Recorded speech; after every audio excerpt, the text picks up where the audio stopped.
పేరు దీక్షిత, నేను అక్కగా నటిస్తున్నాను. నా పేరు జోష్ట, నేను చెల్లిగా నటిస్తున్నాను. నా పేరు అంజలి, నేను నాన్నగా నటిస్తున్నాను. నా పేరు సహస్రిక, నేను రామయ్యగా నటిస్తున్నాను.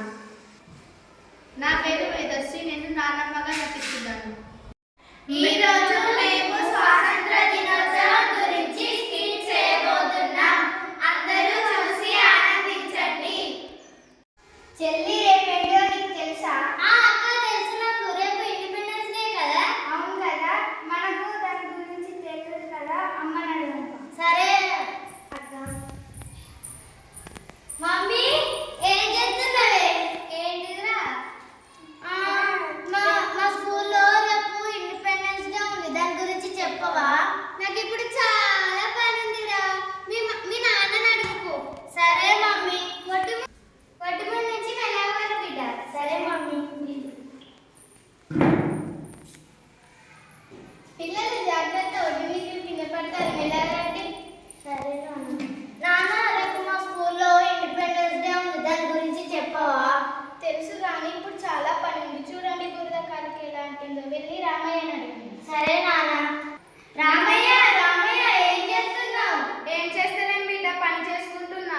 మా స్కూల్లో రేపు ఇండిపెండెన్స్ డే ఉంది, దాని గురించి చెప్పవా? నాకేం తెలుసు మా మీ నాన్న దగ్గర కూలి పని చేసేటాయనని. వెళ్ళి మీ నాయనమ్మని అడుగుకోండి. సరే రామయ్య. నాయనమ్మ, ఏం చేస్తున్నావు? నీకోసం ఎంతగానో లేకమంటావు. ఏం లేదు, ఇట్లా వచ్చిర్రు.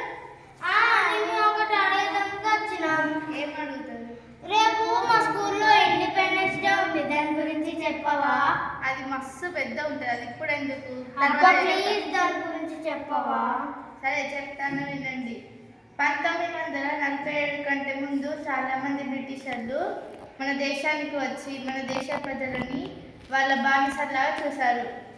అలా చాలా ఏళ్ళు బానిసత్వంలో ఉన్న మన ప్రజలు కొన్ని సంవత్సరాల తర్వాత మనం ఎవరికి బానిసలు కాదు అనుకొని సమావేశం పెట్టుకొని యుద్ధానికి సిద్ధమయ్యారు.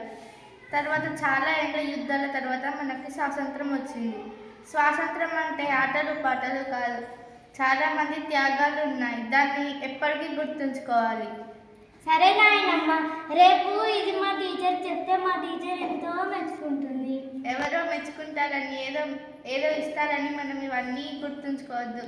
మనం నిజమైన దేశ పౌరులా ఉండాలి. సరే నాయనమ్మ.